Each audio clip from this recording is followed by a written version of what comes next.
Shalom, shalom bien-aimés. Je suis là ce matin encore pour vous parler de l'amour de Dieu. Et nous sommes là pour vous dire que Dieu vous aime. Et personne n'est sans ignorant qu'il y a une vie après la mort. Et étant en vie, c'est là que nous devons choisir. Le bon choix, c'est de donner sa vie à Jésus-Christ.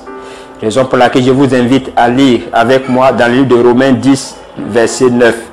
La Bible nous dit, si tu confesses de ta bouche le Seigneur Jésus et si tu crois dans ton cœur que Dieu l'a ressuscité des morts, tu seras sauvé. Si tu confesses, bien-aimé, de ta bouche et si tu crois, confesser, c'est de dire de manière audible, oui, fort. Et de croire, c'est dans ton cœur que Jésus-Christ est ressuscité des morts. Bien-aimé, tu seras sauvé. C'est le ticket pour aller au ciel. C'est de croire en Jésus-Christ, le confesser. Tu as besoin d'accepter Jésus-Christ pour aller au ciel. Et souvent, quand nous partons évangéliser dans les rues, tout le monde dit non, je suis chrétien. Mais est-ce que tu as rencontré Jésus-Christ, bien-aimé? Est-ce que tu as une relation avec Jésus-Christ? Pendant que je suis en train de te parler, si Jésus revient à l'instant T, où iras-tu? Où tu vas passer ton éternité, bien-aimé? Peut-être sur le champ, tu vas me dire, oui, je vais aller avec le ciel. Et je vais aller au ciel avec Jésus-Christ. Mais ton cœur est témoin. Ton cœur même te condamne déjà. Aujourd'hui, si tu entends sa voix, n'endurcis pas ton cœur. Comme il a dit dans l'Apocalypse, voici, je me tiens à la porte et je frappe. Si quelqu'un entend ma voix et qu'il ouvre, j'entrerai sur lui et je soupirai avec lui. Dieu veut entrer dans ta vie aujourd'hui même. Pendant que je suis en train de te parler, Dieu veut entrer dans ta vie et il veut changer ta destinée, ta situation. Tu as besoin de Jésus-Christ. Bien-aimé, les temps sont mauvais, très très mauvais. Aujourd'hui, la mort est devenue un jeu. Nous dormons, quand nous réveillons, on entend telle personne est décédée. On entend telle personne a fait un accident. Telle personne a eu un malaise, il est décédé. Mais on ne s'est jamais posé la question que nous demandons ça tourne là.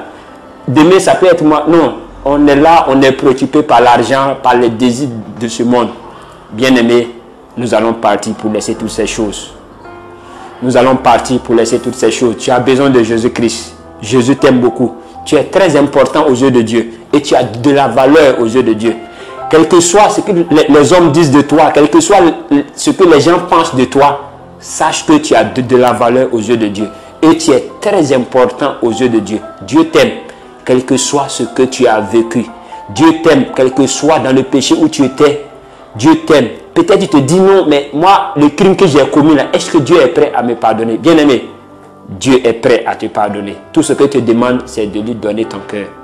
Quel que soit ton péché, Dieu est capable de te pardonner si tu es sincère envers lui. Même si tu as tué des gens, même si tu as pratiqué la sorcellerie, même si tu es allé de marabout en marabout, même si tu as fait des avortements, aujourd'hui tu es encore en vie. Tu as la possibilité de venir à Jésus. Et Jésus-Christ va changer ta vie. Jésus-Christ va t'apporter la paix du cœur. Peut-être les nuits, tu n'arrives pas à dormir. Tu es poursuivi par des animaux. Soit c'est les chiens, c'est la sorcellerie. Tu n'as pas la paix du cœur. Quand tu es avec des gens, tu es en joie, tu ris. Mais quand tu te retrouves seul, tu pleures. Tu as peur quand tu te retrouves seul. Bien-aimé, la solution, c'est Jésus-Christ. Nous avons découvert le médicament, le vaccin. C'est Jésus-Christ. Mais nous ne voulons pas garder cela pour nous seuls. Raison pour laquelle nous sommes là pour vous donner ce vaccin que nous avons découvert. C'est la personne de Jésus-Christ. Jésus-Christ, il est fidèle. Il ne trahit jamais. Tout le monde peut t'abandonner. Ta propre famille même peut t'abandonner. Parce qu'elle va dire non, tu n'es pas capable de pouvoir produire quelque chose, de pouvoir réaliser quelque chose. Et même ta femme peut t'abandonner parce que tu n'as plus d'argent. Mais Jésus-Christ ne va jamais t'abandonner. Il est prêt à marcher avec toi si tu acceptes de lui donner ta vie. Tu as besoin de Jésus-Christ. Jésus-Christ, c'est une réalité. Jésus qui n'est pas une religion, mais il est le vrai Dieu. Il est vivant. Il est tout puissant. Il règne éternellement. Nous voulons t'encourager. Toi qui nous suis actuellement, nous voulons t'encourager à donner ta vie à Jésus-Christ. Nous voulons t'encourager à expérimenter Jésus-Christ. Peut-être tu es allé de marabout en marabout, de féticheur en féticheur. Jusque-là, tu n'as pas eu de solution à ce que tu veux. Tu es là, on t'a demandé des sacrifices, tu as fait des sacrifices, même aller même dans les cimetières pour aller déposer des choses là-bas. Tout ça parce que tu souffres d'un problème. Mais jusque-là, rien.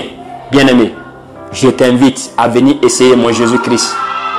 Tu ne vas jamais regretter cela.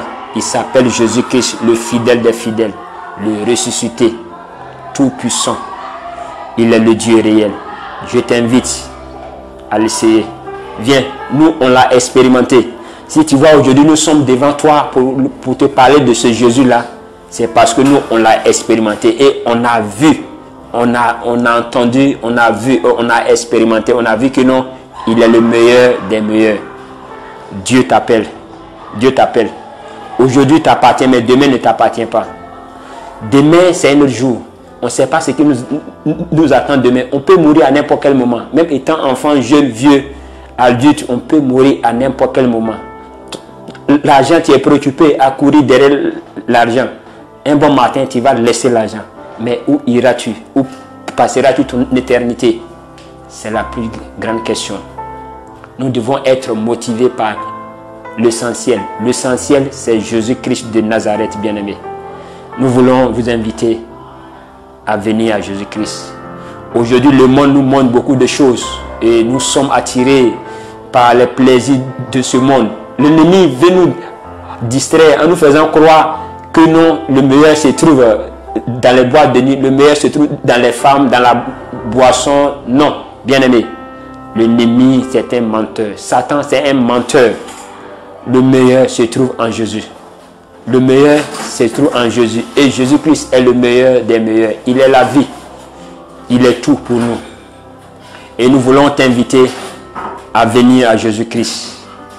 Nous voulons t'inviter à expérimenter Jésus-Christ.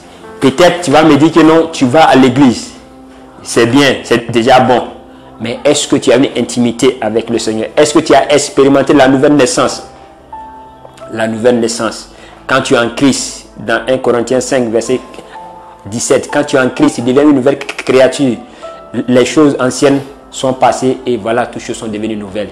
Quand on est en Christ, notre manière de vivre doit montrer au monde entier que nous ne sommes plus les mêmes personnes. Comme Paul arrive à dire dans Galates 2, verset 20, si je vis, ce n'est plus moi qui vis, c'est Christ qui vit en moi. Étant chrétien, à travers notre vie, le monde doit témoigner que lui, il est chrétien. Être chrétien, ça ne veut pas dire aller dire aux gens que je suis chrétien, mais par notre comportement, notre manière de vivre, cela doit témoigner cela, bien aimé. Mais quand tu regardes à ta vie, ce que tu fais, est-ce que c'est conforme à la parole de Dieu? Oui, toi tu me dis que non, tu es déjà chrétien, tu es confirmé, tu es baptisé, confirmé. Mais quand tu regardes ta vie là, celui qui ne va pas à l'église, ce n'est pas la même chose que vous faites. Celui qui ne connaît même pas le Seigneur, vous vous retrouvez dans le même coin. Celui qui ne connaît même pas le Seigneur, il a des copines. Toi aussi, tu as des copines. Il boit, toi aussi, tu bois. Il fume la cigarette, toi aussi, tu fumes la cigarette. Tu es dans le monde, tu es dans le désordre. Tu as besoin de donner ta vie à Jésus-Christ. Ce n'est pas le fait d'aller s'asseoir sur les bancs. Ce n'est pas ça qui va te sauver. Mais ce qui va te sauver, c'est de donner sa vie à Jésus. Et quand Jésus entre dans ta vie, il y a un changement. Ce changement-là, c'est aperçu par tout le monde. On ne fait pas d'effort, mais Jésus, par son esprit, qui vient en nous, qui opère ce changement.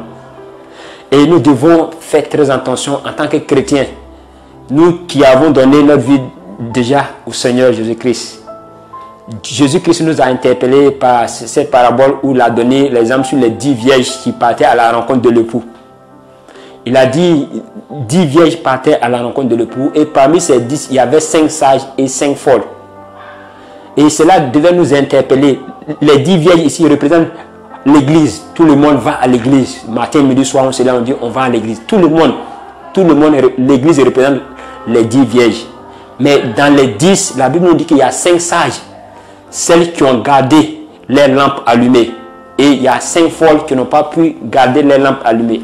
Garder les lampes allumées, c'est quoi? C'est de maintenir leur relation avec Jésus-Christ. Il y a d'autres qui vont à l'église, mais qui mènent une double vie. Un pied dedans, un pied dehors. Mais la Bible dit un pied dedans, un pied dehors, c'est dehors. Dieu, on ne peut pas le corrompre par des jeunes. Ce n'est pas parce que tu gênes beaucoup que non, Dieu va avoir pitié de toi. Non, mais il faut mettre sa parole en pratique. Il faut obéir à ce que tu demandes. Mon souhait, c'est que nous puissions nous retrouver parmi ces 5 vierges sages-là pour pouvoir rencontrer Jésus-Christ, parce que Jésus revient bientôt. Oui, c'est une réalité. Quand nous regardons autour de nous, je t'invite à lire Matthieu 24 et tu sauras réellement que Jésus-Christ est à la porte. Que le Seigneur vous bénisse. Toi, tu m'entends. Si tu n'as pas encore donné ta vie à Jésus-Christ, je t'invite maintenant à faire cette prière avec moi. Accepter Jésus-Christ comme ton Seigneur Sauveur. Tu diras que Seigneur Jésus-Christ, je reconnais que je suis pécheur. Depuis longtemps, j'ai mené ma vie comme bon me semblait. Mais aujourd'hui, j'ai entendu ta parole. Je viens à tes pieds te demander pardon. Parce que j'avais conduit ma vie selon ma propre volonté. Je te demande pardon. Pardonne-moi pour tout ce que j'ai fait depuis mon enfance jusqu'à ce jour. Et ce matin, je crois, je confesse de ma bouche que tu es ressuscité des morts. Tu es allé à la croix, tu as porté mes fardeaux et tu as été enseveli le 3e jour, tu es ressuscité. Et ce matin, je t'accepte comme mon Seigneur et Sauveur personnel. Viens dans ma vie, viens régner dans mon cœur, viens agir dans mes pensées. À partir d'aujourd'hui, inscris mon nom dans le livre de la vie. À partir d'aujourd'hui, fais de moi ton enfant et que ton esprit m'anime maintenant au nom de Jésus.